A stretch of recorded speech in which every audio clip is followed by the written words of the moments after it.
Hello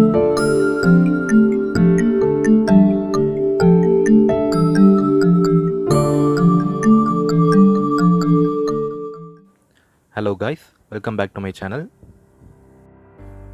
Today we are going to see about how to import Drawables in Android Studio.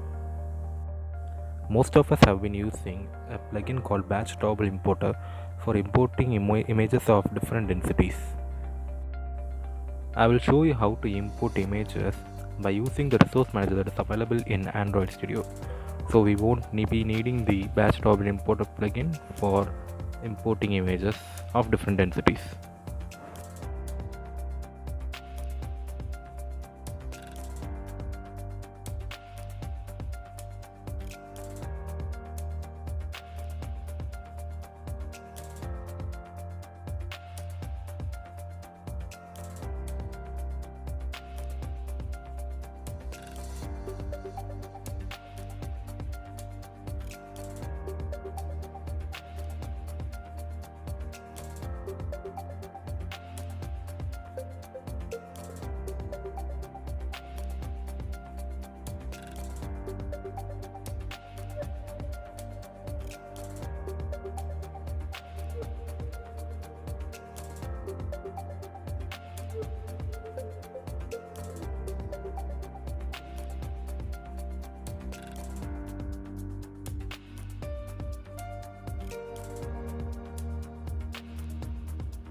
That's it for today. Thank you for watching.